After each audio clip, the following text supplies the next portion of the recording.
después de un tiempo de lejanía sin hacer videos, la docencia, la investigación hace complejo la vida del youtuber.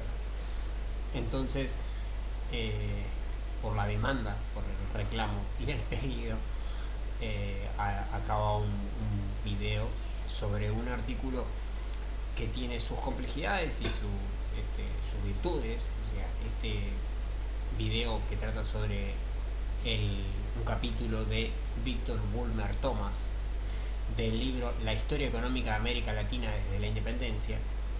Vamos a trabajar el capítulo 7, política y desempeño y cambio estructural en los 30. Es un capítulo con cierta complejidad. Inevitablemente es historia económica, la historia económica tiene sus complejidades. eh, con el uso de índices, con el uso de valores, y con el uso y el cruce de datos, que a veces hace más complejo comprender o después bajar eso a la realidad material de la historia. Entonces, hace bastante compleja la lectura siempre de la historia económica. Pero inevitablemente este es uno de los mejores capítulos que ha escrito Bulmer Thomas, y por lo tanto amerita el esfuerzo de la explicación. Por eso el video va a ir cruzando el artículo, este capítulo, con algunos intentos explicativos de formato glosario para poder ir acompañando la explicación y tratando de profundizar todo lo mayor posible en este capítulo brillante de Wilmer Thomas. Así que vamos a trabajar con este capítulo. Como dijimos, política y desempeño, cambio estructural en este capítulo de Víctor Bulmer Thomas. Marca un estado de situación, o sea, qué es lo que uno puede encontrar cuando mira ese arco que va en la década del 30, aunque el texto va a ir hacia la década del 20, va en algún momento hasta proyectar hasta la década del 50. ¿Qué es lo que encuentra? Las economías latinoamericanas, dice, pasaron de ciertos recursos al cambio estructural. O sea, es el primer resultado que va a generar esta década. O sea, pasar de ser productoras de ciertos recursos a un cambio estructural de todo su sistema productivo. Un proceso en algunos mayor o menor de industrialización. Un tercer punto es la diversificación de la economía, que va aparejado obviamente en la industrialización, pero también con la producción de una serie de bienes, ¿sí?, de mayor cantidad y mayor diversidad. Un segundo punto es la modificación de los sistemas monetarios y financieros. Lo más importante de esto es dos cuestiones bien concretas: la desaparición del patrón oro y, en segunda instancia, ¿sí?, la emergencia de los bancos locales como, ¿sí?, recurso de financiación para las economías latinoamericanas. Tercer punto, la economía sigue dependiendo del factor exportador. O sea, pese a todo esto que veníamos trabajando, que venimos mencionando en los puntos anteriores, todavía el factor exportador sigue siendo la esencia del movimiento de esta economía. Diversificación que no se expresa en las exportaciones, o sea, no necesariamente esa diversificación de la economía, o sea, algún grado de industrialización, algún grado de desarrollo de la agricultura para el consumo interno, algún grado de agricultura sustitutiva de importaciones. Eso no implica que haya como resultado una diversificación de las exportaciones. En muchos casos se va a sostener esta política de monoproductor o de pocos productos a la oferta de exportación. Quinto punto, las exportaciones siguen siendo exportaciones primarias. O sea, más allá de ese proceso de industrialización, lo que no va a encontrar justamente va a ser unas economías latinoamericanas que se industrialicen realmente en términos mundiales, sino que se industrialicen en términos de mercado interno, solamente para alimentar la demanda del mercado interno. Acá justamente analiza en este cuadro, ¿sí?, la importancia del Producto Bruto Interno con respecto a las exportaciones, o quizá también podríamos decir viceversa, la importancia de las exportaciones con respecto al Producto Bruto Interno. O sea, el Producto Bruto Interno En pocas palabras, es la producción total, ¿sí?, en masa de bienes y servicios de un territorio o país. Entonces esa economía está produciendo una masa bruta, ¿sí?, que tiene un valor estimado. ¿Cuánto de esa masa bruta producida en un país está representado en las exportaciones? Entonces, de ahí yo podría ver, ¿sí?, entre 1928 y 1938 cómo fueron dañadas estas economías en términos de la pérdida de valor, ¿sí?, de sus exportaciones. O la otra manera también de verlo es justamente que no solamente perdieron valor sus exportaciones, sino que la masa bruta producida en ese país tuvo un crecimiento más rápido en el sector interno que en el sector externo. Lo mismo es decir, si yo generé cierto grado de industrialización y la exportación se mantuvo relativamente estable, significa que dentro del Producto Bruto Interno, como es el caso de Argentina, y lo vamos a ver durante el artículo, ¿sí?, el caso argentino es bien concreto, donde el sector de la industrialización va a generar una dinámica importante, va a recuperar el Producto Bruto Interno, o sea, la masa bruta producida nacionalmente, y las exportaciones van a seguir siendo estratégicas, van a seguir siendo importantes. Sin embargo, van a perder, ¿sí?, dentro de la masa bruta un grado de representatividad, o sea, van a ser menores. ¿Por qué van a seguir siendo importantes? Porque son justamente las que permiten el ingreso de divisas. Y, de alguna manera, al permitir el ingreso de divisas, también son las que van a permitir el ingreso de las importaciones, de aquellas importaciones en particular que no están produciendo esta industrialización que sí muestra cierto grado de dinámica. De acá en adelante, la idea es trabajar justamente cómo rompe esa estructura de Producto Bruto Interno, de exportaciones e importaciones, la depresión de 1930, una de las crisis más terribles que vivió el mundo en términos económicos en particular, además de otras crisis que ha habido, pero justamente si el mundo ha vivido alguna crisis importante, una de ellas es justamente la de 1929. Entonces, ¿cómo llega la crisis a Latinoamérica? En principio, en 1929 los precios subieron, un poco antes, la oferta creció más que la demanda, en principio, o sea, de alguna manera una crisis de oferta, diría la hipótesis marxista de las crisis. O sea, hay una sobreoferta, una sobreproducción de bienes exportables desde Latinoamérica, alza de la demanda del crédito, o sea, hay un aumento en esa demanda de préstamos de estas repúblicas latinoamericanas y en general, o sea, de las empresas de los países del primer mundo, de los países desarrollados, hay una demanda constante de crédito. O sea que, por lo general, este capitalismo es un capitalismo que está endeudándose a una velocidad más rápida de lo que ese capital puede prestar o tiene interés de prestar.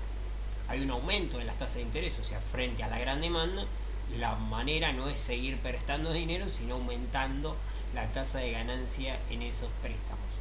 Lo que aumentó fue el valor de los inventarios, entonces al aumentar la demanda y al aumentar los precios de los bienes primarios, los inventarios, o sea, los depósitos llenos de grano, de algodón o de carne en las diferentes partes del mundo industrializado, produjo básicamente una reducción de la demanda de bienes. O sea, al estar atestados esos inventarios y además de eso, esos mismos inventarios hacerse más caros, una de las opciones es todo ese capital que está retenido en esos inventarios no se pudo volver a usar para seguir comprando. Entonces empieza a caer paulatinamente la demanda de bienes primarios hacia Latinoamérica. Todo ello favorece la fuga de capitales en busca de mejores tasas de interés. O sea, todos los capitales que todavía no están puestos en los préstamos van a ir a tratar de colocarse en esos lugares donde es más rentable, y no son particularmente los bienes primarios. Entonces los capitales empiezan a fugarse con cierta facilidad. Clásico de los capitales buscar una fuga siempre en búsqueda de ganancias extraordinarias. La imposibilidad de pagar los préstamos que se habían pedido, el aumento además de la demanda de nuevos créditos, que sube las tasas de interés, genera lo que se conoce como contracción monetaria, o sea, poco dinero en la calle, y la mayoría del dinero está puesto en los bancos, tanto en depósitos como en préstamos. Entonces, la caída transitoria de la tasa de interés, o sea, de los créditos, lo que hace es tranquilizar la situación, o sea, los préstamos estaban caros. Ahora, al bajar un poco la tasa de interés, los créditos parecen hacerse un poco más posibles de obtener. Eso lleva a una especie de tranquilidad. Lo que podríamos decir es el ojo de la tormenta. Entonces, mientras las importaciones se niegan a recuperarse y los inventarios se mantienen en la misma situación, o sea, los grandes depósitos de los países desarrollados o los países industrializados siguen cargados de mercadería y siguen sin interés de seguir comprando, lo que hace es, más allá de que el crédito se recupere, rápidamente caen los valores de los productos primarios, primero por la sobreoferta que hay y segundo porque estamos al pie de la crisis. Bien, si tomamos en este caso este cuadro 7.2, dice cambios de precios y cantidad de exportaciones, entonces lo que va a buscar es justamente un índice para esos precios de exportación. El índice está tomado en 100, o sea, el valor de inicio. ¿Cómo se toma un índice? Bueno, 1929 vale 100, ¿sí? Entonces, ¿cuánto hay en 1930 contra el precio de 1929?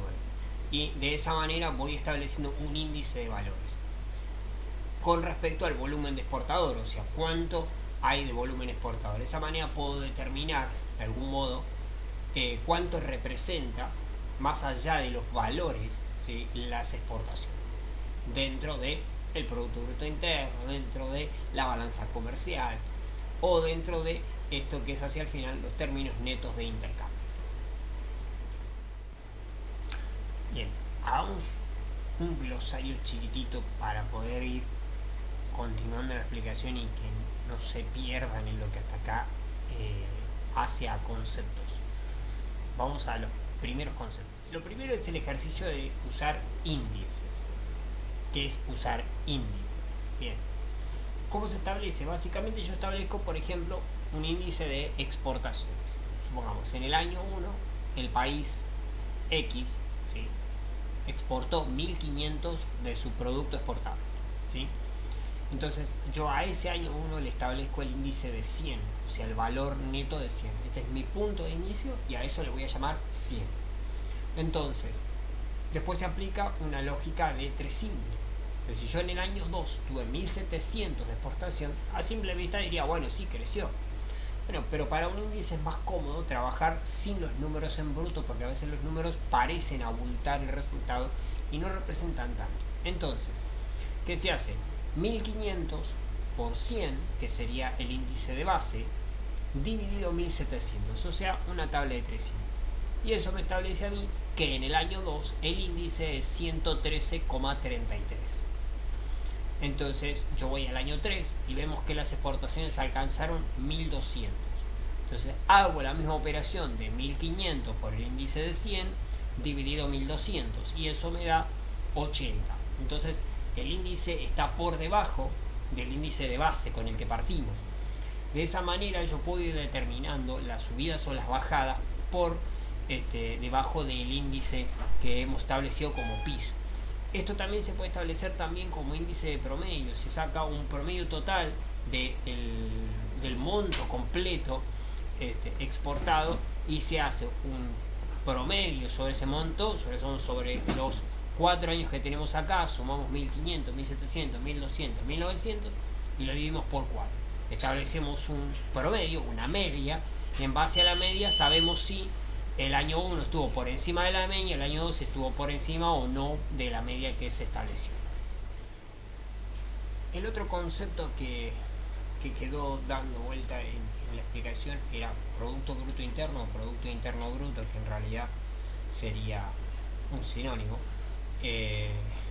Da lo mismo decirlo en un sentido o en el otro. Dice, es un indicador económico que refleja el valor monetario de todos los bienes y servicios finales producidos por un país o región en un determinado periodo de tiempo, normalmente un año. Se utiliza para medir la riqueza que genera un país.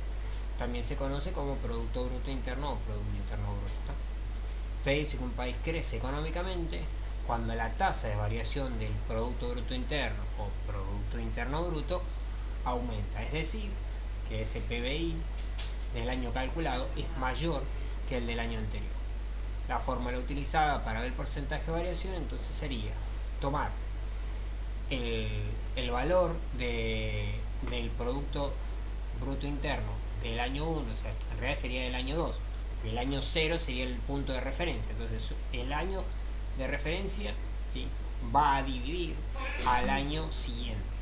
Entonces el resultado, menos 1, ¿sí?, multiplicado por 100, va a establecer el porcentaje de crecimiento, ¿sí? Es similar a la forma de establecer un índice. Entonces yo tengo este año 2021, ¿sí?, y cuando quiero medir el PBI del 2021 debo, ¿sí?, dividirlo por el PBI del año 2020 menos 1 y luego multiplicarlo por 100 para establecer la tasa de variación del PBI. El PBI básicamente es la producción bruta, ¿sí?, de bienes y servicios de un país. O sea, es la producción en masa. Hay diferentes modos de medirlo, hay un debate acerca de eso. Justamente es una categoría relativamente nueva porque es de la década de los 50, pero sin embargo ha sido muy bien recibida por los economistas y por los historiadores de historia económica básicamente, y se utiliza mucho. Incluso hay mediciones para medir el PBI en etapas coloniales, una cosa bastante extraña, pero bueno, se hace, no vamos a decir que no se hace. ¿Qué son los NICs? Los NICs entonces es la expresión de los términos de intercambio, ¿sí?, que designan la relación que se establece entre los bienes y servicios intercambiados por dos países, ¿sí?, o dos grupos de países. Por ejemplo, podríamos decir los países productores de petróleo y los países consumidores de petróleo, los países productores de carne y los países compradores de carne. Entonces esta relación evoluciona con el tiempo, también se va midiendo año tras año de manera esquemática. Cuando los ingresos provenientes de las exportaciones permiten pagar un volumen de importaciones, ¿sí?, cada vez menor, existe un deterioro en los términos de intercambio. O sea, si mis exportaciones se mantienen relativamente estables o crecen y pueden comprar menos productos importados, significa que mis exportaciones están valiendo menos, más allá de que su valor, ¿sí?, nominal, o sea, el valor por el cual me pagan, aparezca como en crecimiento. Por ejemplo, si yo exporto hoy y mi producto vale 100 y el año que viene vale 110, pero yo con esos 100 hoy compro, por ejemplo, 2 celulares y el año que viene con los 110 no llego a comprar un celular, eso significa que por más que haya crecido el valor nominal de mi exportación, en los términos netos de intercambio algo está pasando que no tienen capacidad de compra. Veámoslo en una página, por ejemplo en la página del Banco Mundial. Yo tengo desde 1980 hasta 2019 cargado los términos netos de intercambio para Argentina, ¿sí? Entonces, según los bienes exportables de Argentina y según los bienes importables por Argentina. Si vamos a tener, por ejemplo, que los términos netos de intercambio en 2012 estaban sobre el índice mucho más arriba. El índice de referencia es el índice desde donde se inicia el cálculo, estaban casi un 70% por encima, o sea, eran positivos. Las exportaciones argentinas evidentemente subían el precio o se abarataban el precio de las importaciones. Hay dos opciones bastante claras. Y luego de eso, desde 2012 hasta, ¿sí?, 2015, vemos la caída de esos productos o el aumento de los productos de importación. Calculemos que son relaciones, ¿sí? No es que bajó la soja del 2012 en adelante. Pueden haber subido los productos que importa Argentina. Entonces los términos de intercambio tranquilamente estarían siendo desfavorables. Por el otro lado, vemos un repunte, por ejemplo, en 2016, una caída en el 17 18 y 19 aparecen como un poco más estables los términos neto de intercambio. En general están, por decirlo de una manera, ¿sí?, en los valores de poquito más arriba de los valores del 2010. Sus términos netos de intercambio Argentina han subido y han tendido como a caer o a estancarse. Sabemos que en los últimos meses han subido, por ejemplo, los precios de los alimentos a nivel internacional. Por lo tanto, lo más factible es que los términos netos de intercambio de Argentina hayan mejorado. O sea, como subieron sus precios exportables y los bienes manufacturados, ¿sí?, que importa Argentina no han subido con tanta velocidad, lo más lógico es que los términos netos de intercambio de Argentina hayan mejorado en los últimos años. Volvamos ahora a Bulmer y Thomas.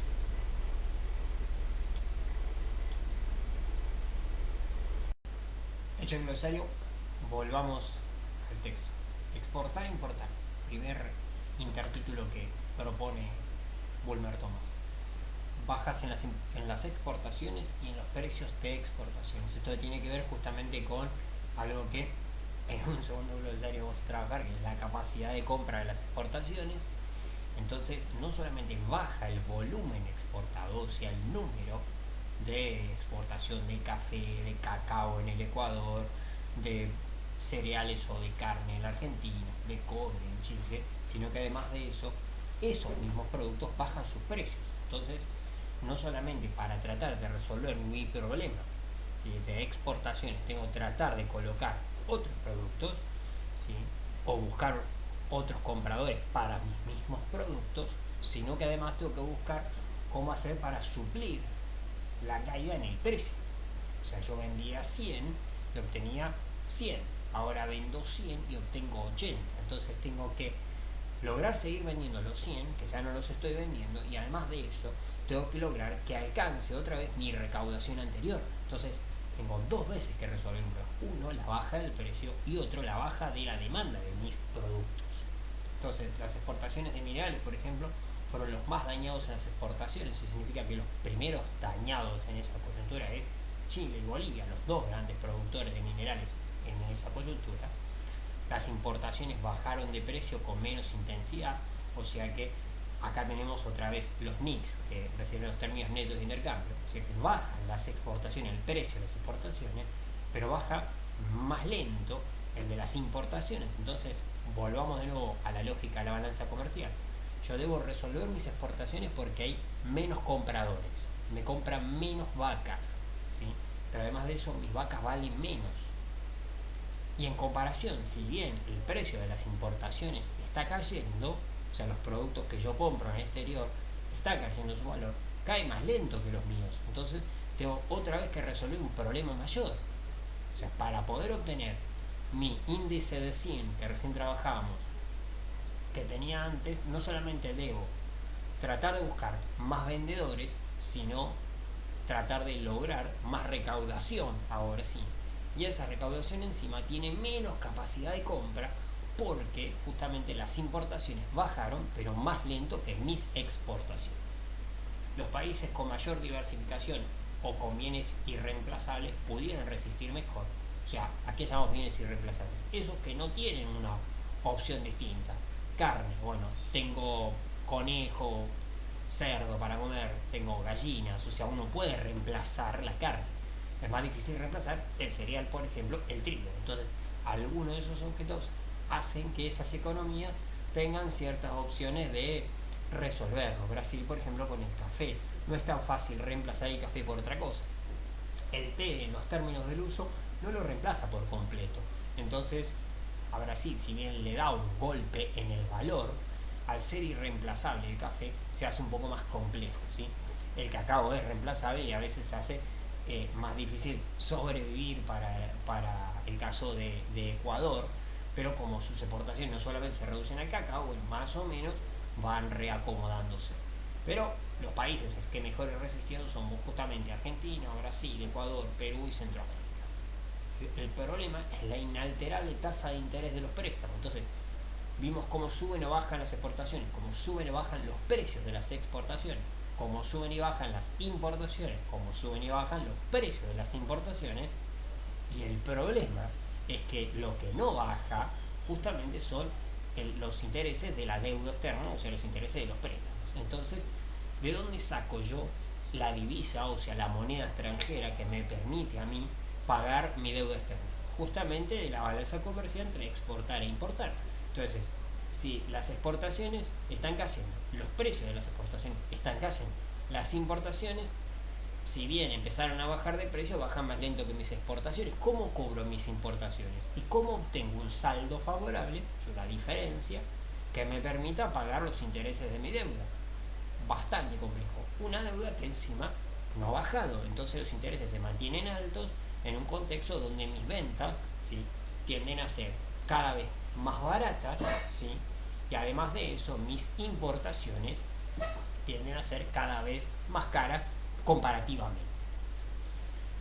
Entonces ahí es donde aparece esto que se llama la caída del poder adquisitivo de las exportaciones, o sea, la capacidad de compra, por como lo veíamos recién, está vinculado a los NICs, o sea, cuánta capacidad de compra tiene mi producto exportable. O sea, si mi producto exportable, yo necesito producir, lo decíamos anteriormente, una vaca, ¿sí?, para comprar 2 celulares, si al año siguiente esa misma vaca alcanza para comprar 2 celulares o no lo alcanza, cuánto es el poder adquisitivo de mi producto exportado. O sea, cuántas toneladas de cobre debo exportar para comprar una locomotora, cuántas toneladas de café debo exportar para poder comprar un automóvil. Entonces, eso justamente tiene que ver con los NICs y tiene que ver con la capacidad, ¿sí?, de compra que tiene justamente mi exportación.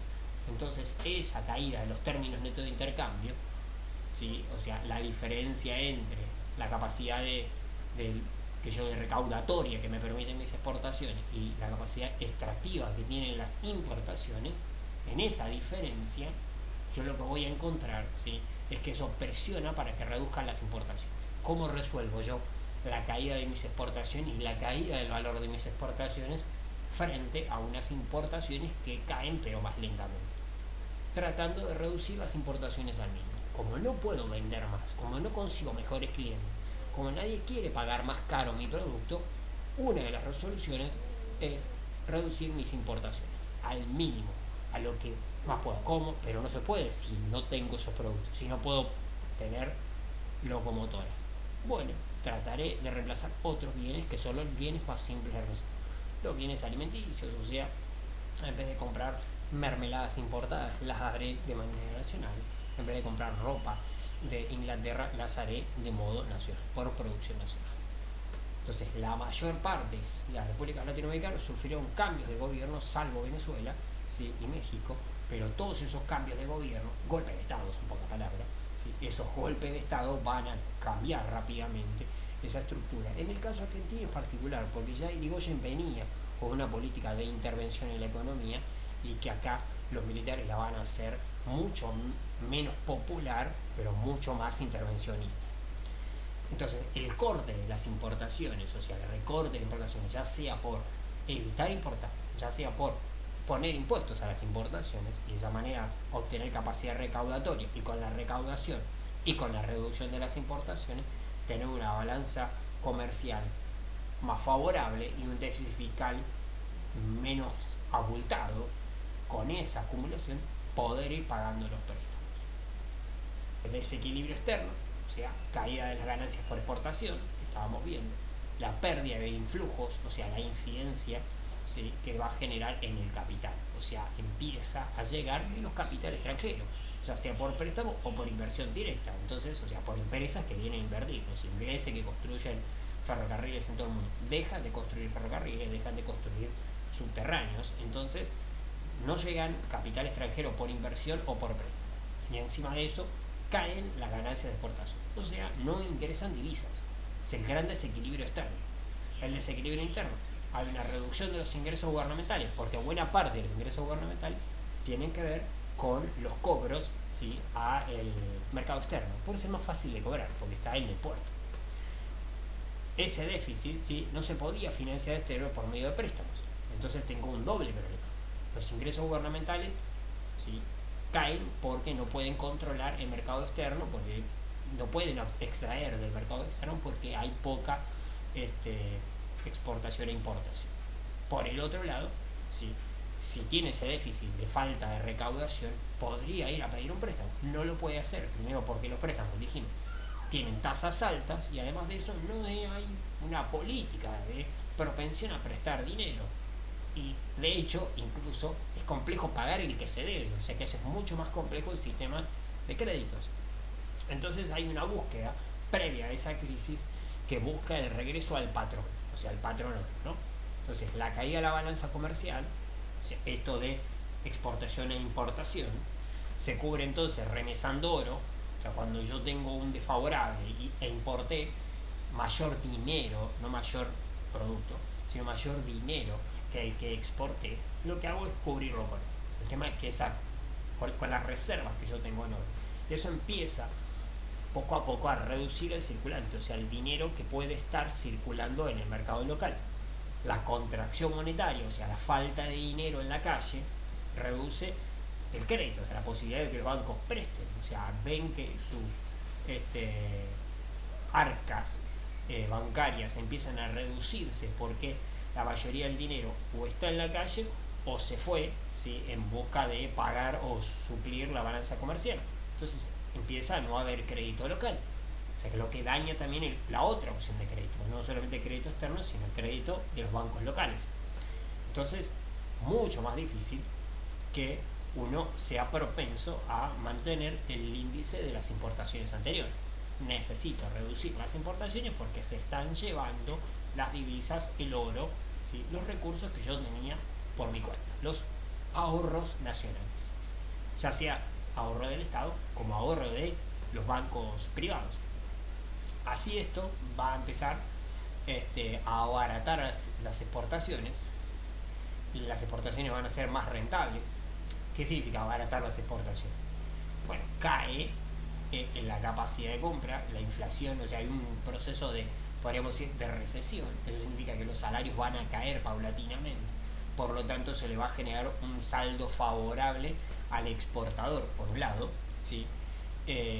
Y va a empezar a generar lo que se llama la renta diferencial en la teoría argentina, que Bulmer Thomas obviamente no leyó a una parte de la historia de la fe argentina, pero esto es lo que se llama la renta diferencial de la tierra en Argentina.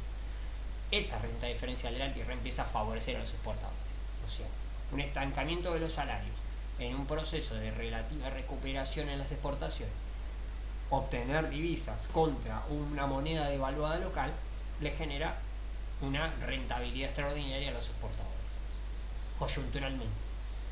Y aumentaría esto también las importaciones, que serían menos atractivas. O sea, si yo tengo mayores exportaciones, puedo importar de nuevo.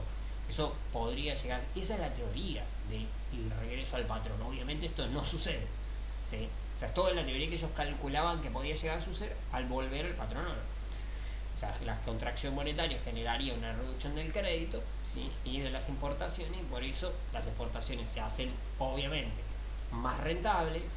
Esta política se aplicó, para que tengamos una idea, los últimos 4 años de gobierno macrista. O sea, yo genero contracción monetaria, le saco plata del bolsillo a los trabajadores, eso reduce el volumen de dinero en la calle, eso se supone que aplaca la inflación.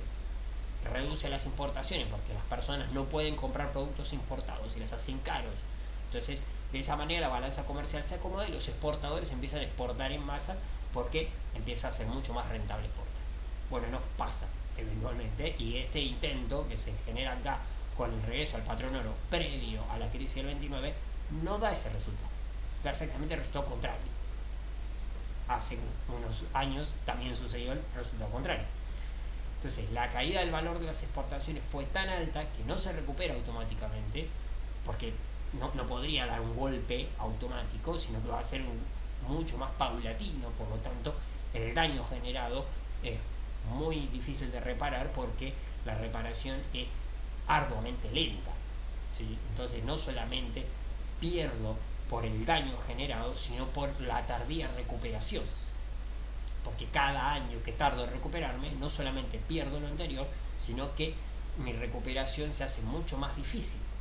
Entonces, tampoco aparecen los influjos de capital, que siguen cayendo, cada vez entra menos capital a las economías latinoamericanas, por lo tanto ya su ausencia de dinero se multiplica con la ausencia de dinero, o sea, de divisas externas en forma de inversión extranjera directa o de créditos.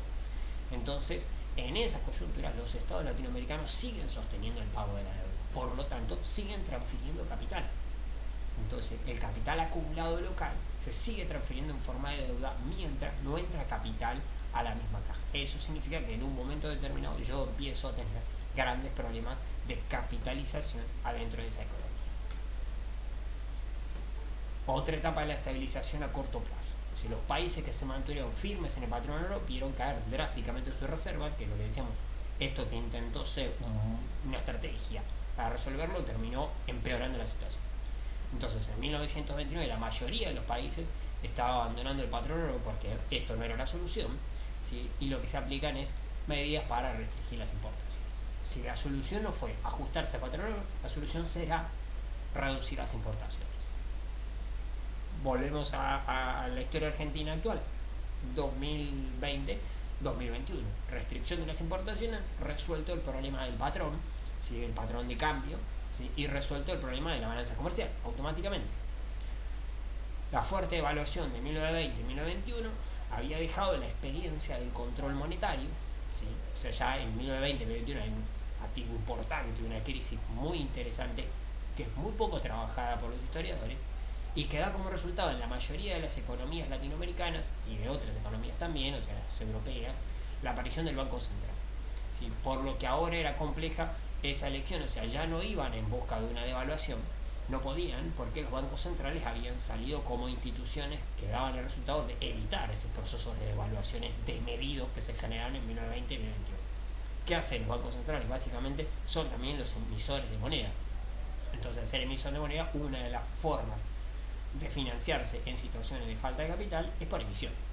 Entonces, estos bancos centrales después de 1920-21, con semejante evaluación, o sea, financiándose por emisión, tuvieron una experiencia que hace que en el 29 nadie quiera volver al mismo error. Entonces, América Latina, imposibilitada de pagar esas importaciones en sus monedas, una vez deteriorada la reserva, se optó por la restricción de las importaciones.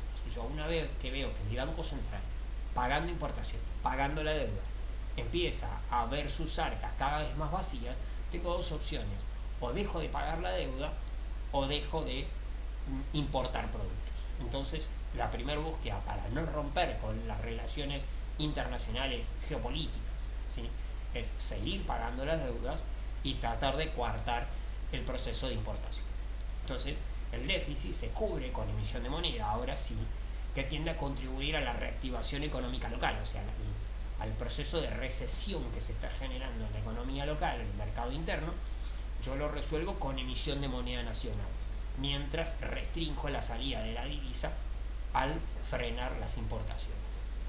Entonces, la salida del patrón oro busca, dice, un reemplazo en la libra o en el dólar, o sea, en vez de buscar a esto que ya conocemos todos, ¿no?, la paridad en vez de con el dólar, en vez con el oro en vez de pasado al dólar. Y ante la imposibilidad de un régimen cambiario de flotación, optaron por un control de cambio por decisión política, y si no se ajustaba siempre a las importaciones. ¿Qué quiere decir esto para que lo pasemos en limpio? El régimen cambiario de flotación es lo que conocemos como mercado libre de compra y venta de divisas. En Argentina se conoce como dólares. Es justamente lo que aplicó durante un buen tiempo el gobierno de Macri entre 2015, fines de 2015 hasta fines del 2019. No sería, por ejemplo, un modelo liberal como el caso de Menem, realmente uno de libre flotación cambiaria. ¿Por qué lo sería? Porque hay una ley que estipula el 1 a 1. Entonces, si bien yo puedo comprar y vender dólares cuando quiero y como quiero, lo que parece ser un régimen libre, ¿sí?, no es de libre flotación. O sea, el Estado está forzando ese 1 a 1 por una sobreoferta constante de dólares. No hace el texto, pero para que entendamos cómo sería un régimen cambiario de flotación. Yo debo dejar que eso se determine por el mercado.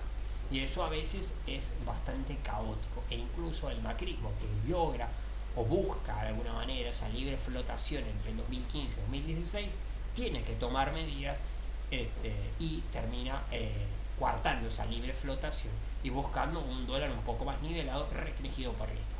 ahí sí vamos a una lógica de control de cambios. Hay diferentes formas de control de cambio. De hecho, podríamos decir que el kirchnerismo tiene una forma de control de cambio, el menemismo ha tenido una forma de control de cambio y el macrismo también. Entonces son formas de control de cambio.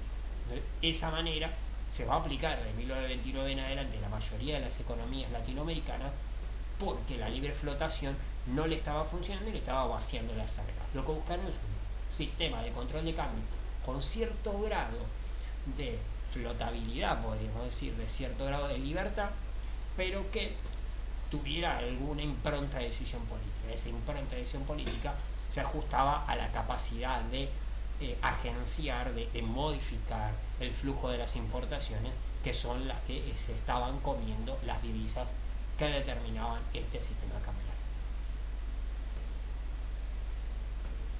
Bien, a finales de 1932 la mayoría de las repúblicas había restaurado su equilibrio externo con un nivel mucho menor de exportaciones e importaciones. O sea, ¿qué quiere decir? Que en 1932 esto se había estabilizado. Se había estabilizado básicamente porque al coartar las importaciones por una serie de medidas, yo estaba resolviendo mal o bien dos situaciones. Una, la salida de divisas. Dos, cierto grado del déficit fiscal, porque yo obtenía una recaudación por medio del coartar las importaciones. No las coartan por prohibirlas, sino por ponerle mayores gravámenes. Eso significa que en el mercado interno el producto importado es más caro, porque tiene más impuestos.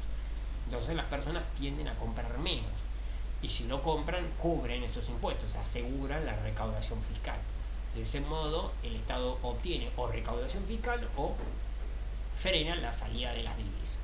De esa manera yo voy a acomodar mi balanza comercial, pero esa balanza comercial está más abajo de lo que estaba en 1929. O sea, yo la nivelo, pero muy por debajo del índice, volviendo a la lógica de los índices. Volviendo a ese índice, yo puedo pensar que estamos nivelando la balanza comercial, pero con un índice más abajo del 100 que teníamos en 1929. Los problemas de financiamiento externo y la necesidad de cubrir el déficit fiscal desde dentro favorecieron el aumento del circulante, o sea, la emisión de moneda de parte del Estado. Mientras los bancos internos, pero que no podían sacar sus activos, o sea, no podían remitir sus ganancias, para evitar obviamente la salida de capitales, ¿no? Entonces poseían reservas considerables a nivel local, resistieron la crisis y pudieron financiar el mercado local. ¿Qué quiere decir? Que los bancos locales, que no necesariamente son nacionales, ¿no? O sea, las sedes locales de los bancos internacionales muchas veces poseían reservas muy altas, por encima de la ley. O sea, la ley, por ejemplo, establecía que un banco debía tener, supongamos, de su capacidad de giro, o sea, la capacidad de dinero que fluía en su banco, en su empresa, un 30%. Entonces, muchos de estos bancos no tenían un 30%, tenían un 50%, tenían un 60%. Eso les daba cierta solidez. Primera cuestión importante. Segunda cuestión importante, que como en estas medidas de control, si del mercado externo, o sea, del banco, de la balanza comercial, no pueden remitir sus ganancias, o sea, sus activos, no pueden mandar a su casa central todas las ganancias estas acumuladas, este 60% y los que pudieran haber acumulado. Entonces ese capital se queda a nivel local. ¿Cuál es la opción? Están ofreciendo, si primero resisten mejor a la crisis, y segundo, pueden financiar el mercado local, dando créditos a las pequeñas empresas, dando créditos a los exportadores, dándole crédito al Estado. Entonces esos bancos cubren aquella falta, ¿sí?, de financiamiento externo desde el capital local. Entonces se hace muy complejo aumentar los impuestos a las exportaciones. ¿Por qué se hace muy complejo? Primero por dos cuestiones. La cuestión que hace justo a la coyuntura es que si yo le pongo impuestos a las exportaciones, hago mucho menos rentable a las exportaciones o a los exportadores el interés por producir esos bienes. Por lo tanto, aumento la caída de mis divisas, de recaudación de divisas. La otra opción es que tradicionalmente las exportaciones están en las oligarquías latinoamericanas, se llaman así. Entonces, como esos oligarcas latinoamericanos son los que controlan las exportaciones, no es un hábito de los estados nacionales republicanos de Latinoamérica cobrarle impuestos a esta gente. Cada vez que se le cobra un impuesto a las oligarquías ponen el grito del cielo o el golpe de estado en la puerta. Entonces es un poco más complejo. Los incumplimientos del pago de la deuda ¿sí? Relajó el déficit fiscal al liberar divisas, en algunos casos de países que no pagaron la deuda, eso les permitió tener divisas por no tener que invertirlas en los pagos. Eso le generó cierta seguridad local. Aquellos que pudieron cubrir tuvieron que financiar esa diferencia desde otro lugar.